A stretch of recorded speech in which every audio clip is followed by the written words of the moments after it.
Okay, so I'm gonna give you a quick Nova update because I'm getting close.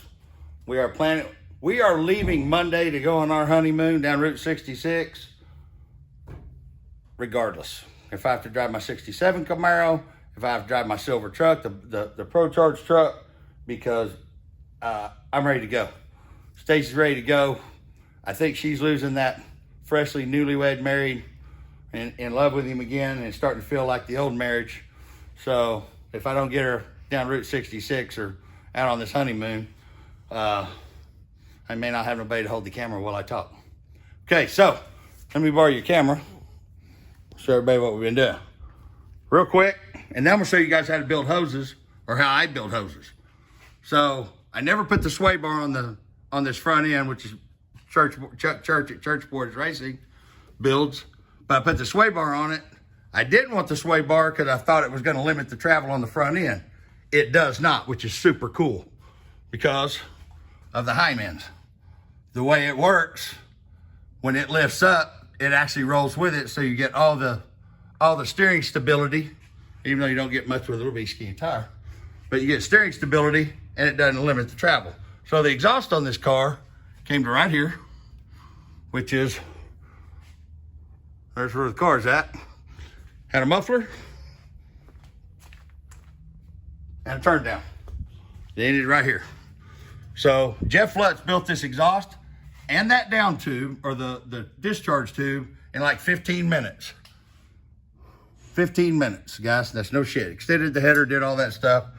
So all you guys that were talking about that tube the other day, but my brother came over and this is what we've done. Now, and as you can see, you can't lay the mufflers flat in this car because it's got a triangulated 4-link. So they kind of slope up, which is pretty cool. And that has to go through all of this. So my brother came over and helped me. And we fabricated this, used some old exhaust that came off of the Nova a long time ago. So now she dumps out like that. Then the other thing we did, let you take it over. This fuel cell, I called it fuel cell 3 times now. This fuel to stainless tank holds 12 gallons of fuel. 12 gallons of fuel. We're gonna be stopping, Stacy's gonna be stopping either hitchhiking to get us some fuel, or we're gonna be stopping a lot for fuel. And when you go through Tucumcari and all that, there ain't no fuel for a while. So I changed the tank, put a 22-gallon stainless tank in it that actually was for one of my 55 projects. And the pump I run on this car is an Aeromotive 5.0 brushless pump. I bought that pump when they first came out with them to feed this motor with fuel injection and the sniper and the blower. Problem with it is you run these things wide open voltage all the time, it'll burn them up. So if you get down a quarter tank of gas that's hot outside, it'll burn the pumps up. Now they've came out with I think it's a 10.0, which is an even bigger pump, but it wires to the throttle position switch. So as you give it gas, it speeds the pump up. As you let off, slows it down. Then you can drive these things anywhere. So I didn't have one of those. So what I did was I put an inline welding pump that I stole off the 68 Camaro. Get a picture of that up there, my cool little pump situation, if they can see it, stacked on top of each other. So now, one pump is controlled by the ECU, by the sniper. So it comes on when I turn the sniper on and I can drive it. And that pump's designed to beat drove. Anytime I want to turn it, as Tyree Smith says, full tilt boogie, flip a switch, kicks this pump on. Now I've got way more fuel than this thing could ever use. Unless I turn it way, way up and put a big block in it and a big Pro Charger. It's got a lot of fuel now. So, guys, when you do one of these fuel systems, everybody thinks you run one filter on them. You run a 100 micron filter before the pump and a 10 after the pump. If you don't, you are going to get trash in the pump and you're going to jack it up. Like I said, everything on this car, when I built this car in that 4 days, was used. All stuff that I had laying around, and when we changed it over, the blower was new and the sniper was new. That was it, wasn't it? Yes. Everything else was all stuff that I had. So even the hoses that I told you guys the other day, you can see all the mismatched fittings. It was all stuff that it came off Reaper, so on and so forth. Oh, somebody's gonna ask this question. How you running 2 pumps into one line? One-way check valve. So when this pump's on, it can't backfeed into this one.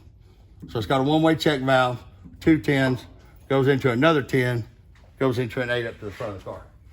So, with all that being said, I'll let the car down, show you guys real quick how I build these hoses. The latest and greatest thing is the crimp-on fittings. I don't have a crimp-on machine, even though Roadrunner does carry them. And he's told me you need to get a machine, and I'll send you some fittings to practice with. But to be perfectly honest with you guys, that crimp stuff is really cool. But you gotta have a machine, and you bust a hose out at the racetrack or something, you better have your machine with you to build you a new hose or extra hoses. Well, I carry some extra hose because you hardly ever jack a fitting up. I've had these fittings, have been on Reaper, this car. What else have they been on? I think they were on the orange car for a while. Mm-hmm. They've been around. You're going to see how beat up they are. Which Kid Fay at Roadrunner seen one of the videos, and like I told you guys the other day, he commented on that. Oh my God. So, what I do, when I'm laying all this stuff out, I'll turn around and I'll put the hoses, put the fittings, screw the hose back, or screw the end of it back, and then you take a piece of hose. Can you see this? Mm-hmm. Can you see the hoses?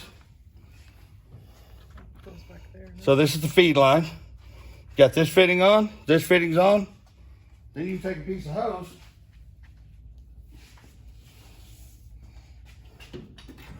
and instead of trying to measure it and all that, you can actually run the hose the way you want it to run.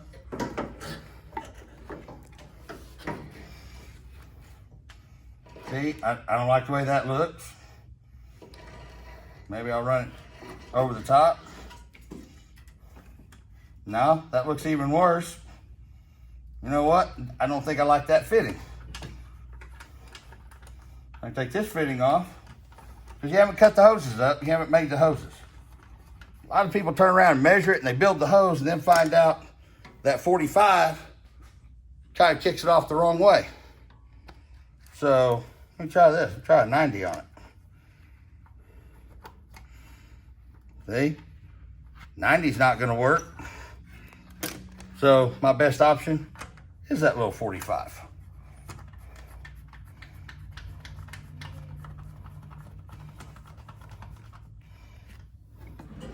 Run the hose back around the other way, even though I don't like the way it looks. You run that hose right up to the end of it. Run your hose the way you want it. Bend it the way you want it. Mark it to the end of it. Now this is the part. Soft hose, now that they came out with this lightweight stuff, is really easy to work with. The old stainless braid sucked. Because if you've never took a piece of that wire and ran it up under your fingernail, then you're not a man. Because it will make you feel more like a man. That stuff is brutal. This lightweight hose they've came out with makes everything a lot easier. But you wrap it in masking tape. This is what I do, guys. And then you cut it off with a chop saw. So instead of me, I'm gonna take an old piece of hose. Sorry, I cut the hoses for it and I'll show you guys.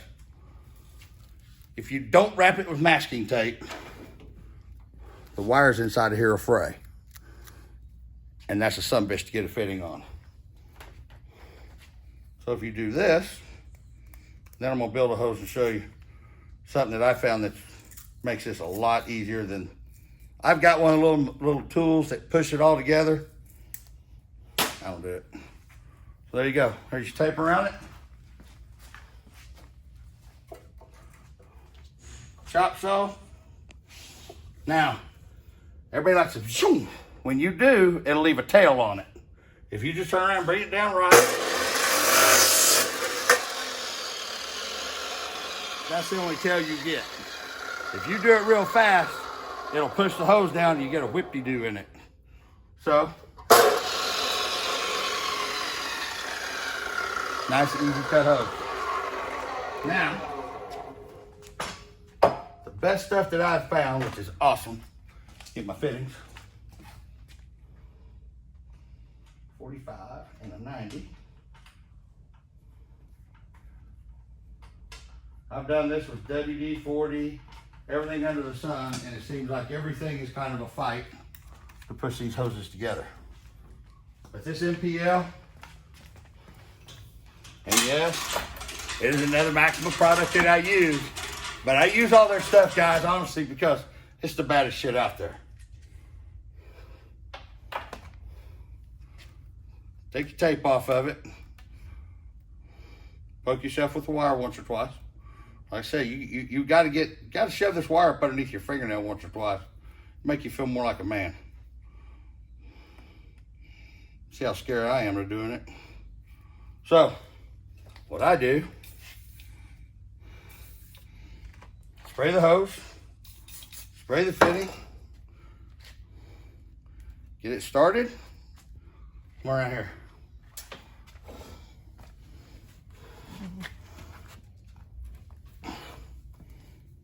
Take the hose right to the inside. Right where we were measuring, that's where that hose is. Now, these are super fine threads, and it does not hurt to over lubricate the shit out of these hoses, guys, or these fittings. Because you cross thread one of these, fittings jump. As soon as it cross threads a little bit, you're done. This is how long I've had these, 4 or 5 years. But these little aluminum blocks will save you tearing your fittings up.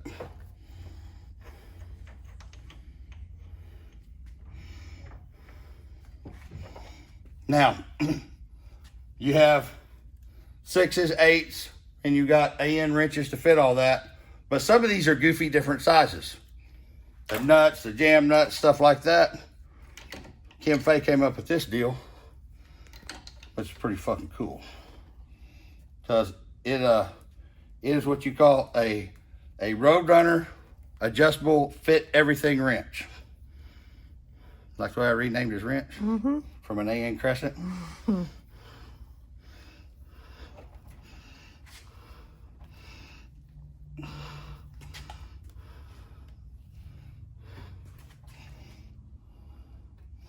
Now, come around behind me. When you get all the way to the end, it'll stop. Back it off and line them up. That way it just looks cool.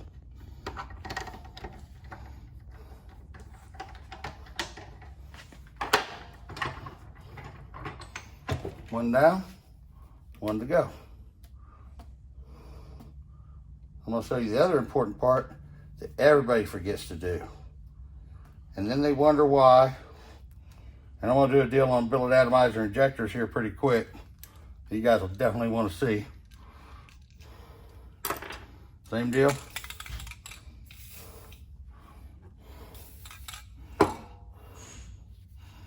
If you start these right, that's the other thing I like about the Roadrunner fittings. They've got a little bit of a flare, which makes it easy to start. Whoop, or pop off. Get it started.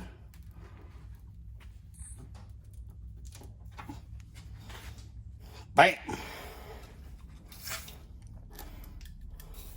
MPL is cheap.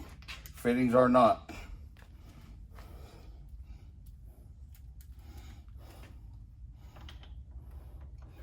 And all this stuff, this will work on any of them AN fittings. I prefer the Roadrunner fittings because I've had these fittings on 3 or 4 different cars. You see a big old that box of fittings over there. I don't ever throw them away. Because sometimes, if I put nice fittings on the car, I keep all the old fittings to put on shit when we're just, and especially mocking stuff up. You can see, that was a mock-up hose. 2 different fittings, but I save all those fittings. I do a giveaway. I got a bunch of the red and blue that I don't run no more. I do a fan appreciation giveaway. A bunch of those fittings, somebody that will use them.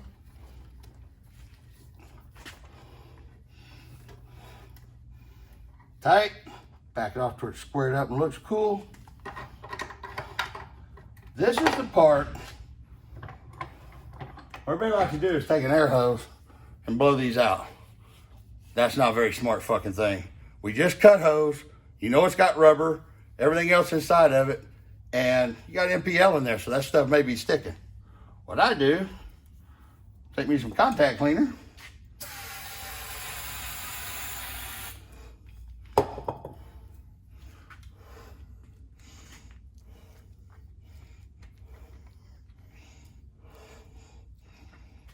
Now watch how black this stuff is coming out of there. See it?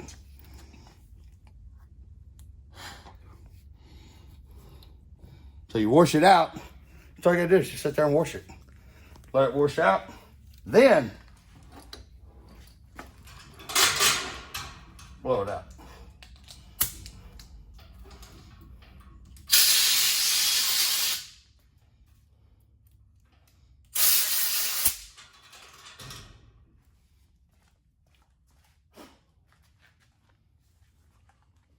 Now, if I did everything right,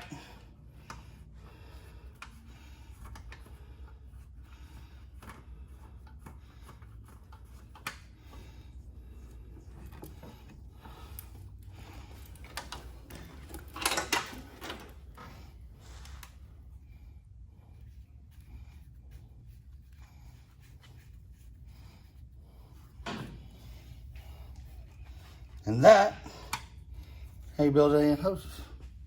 So I've got, which all I'm doing is replacing some of the hoses that are really, really bad. They're frayed and rubbed against stuff. And, oh, by the way, check this out, guys. You'll be impressed with this shit. The scratched up inner fenders. You guys made me feel some kind of way over the scratched up inner fenders. So I took the time to wipe them all down, paint them nice and pretty. They don't look good. Come back in and look at it. All that wiring, how nice all those hoses look. Oh, yeah. Check that out. Notice they did everything in wrinkle finish. Oh, yeah. Oh, yeah, I like that. Did the wrinkle finish on that. That's up the old discharge too. Oh, cool. I wondered why that was sitting there. I did all of it. Black wrinkle paint and a heat gun. You know what? I'll show them this real quick, because this is kind of cool. This wrinkle paint will wrinkle on its own, but it takes forever to dry. But some people like big wrinkles. Some people like small wrinkles. Show you a cool little trick. Heat will make it wrinkle up faster, and it'll also make it smaller. So I need to put another coat on this anyway.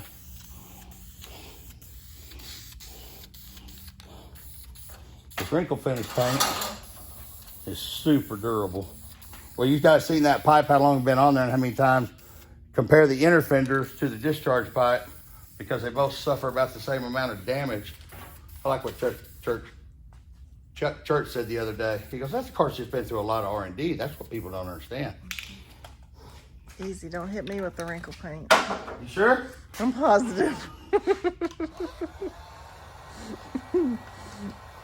Feel some kind of way about the wrinkles? No, just don't need any.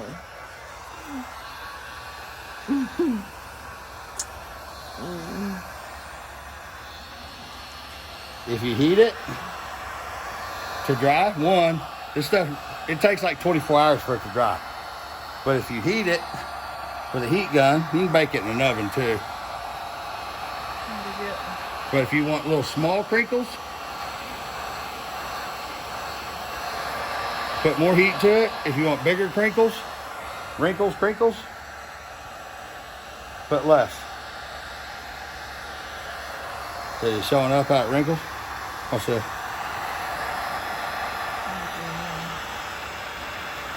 Here you go. See it? Oh, yeah. I like the little wrinkles. That's why I use the heat gun.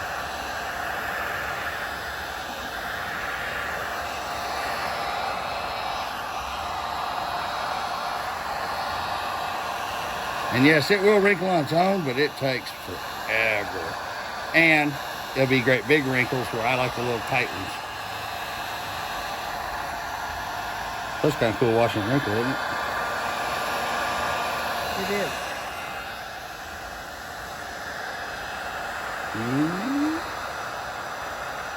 Oh, that's cool. Hmm?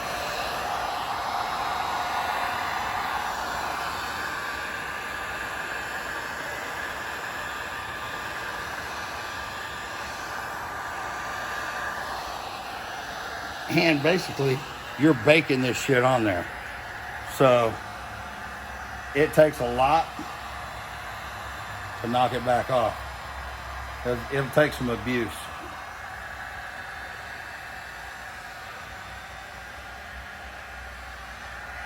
So, hey, that was 2 educational videos in one. It was. Watch it right here when I come around this curve. Once it starts wrinkling, you just drop.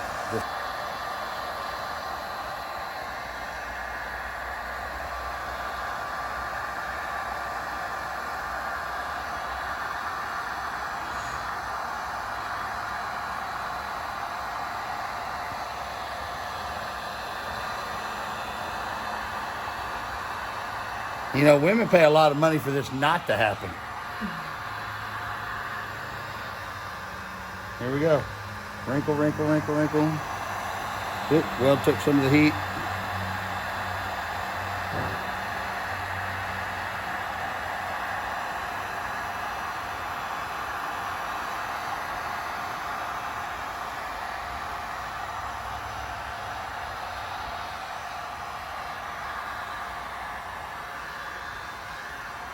How cool is that shit?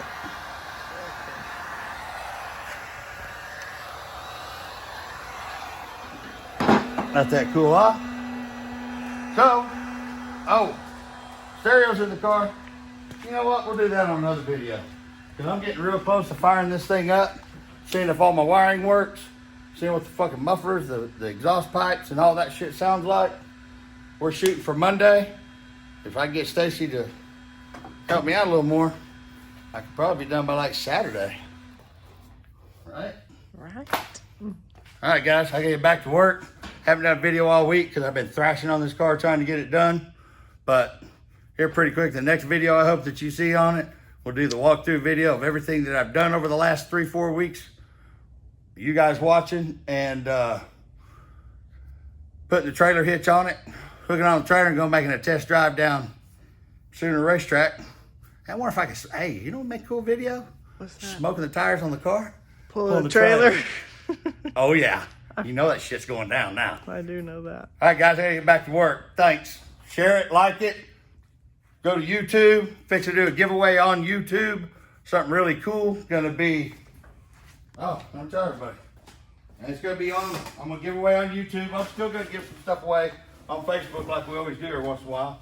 Got these cool little deals printed up that Katie's fixing to put up for sale. This is it lights out. But some lucky guy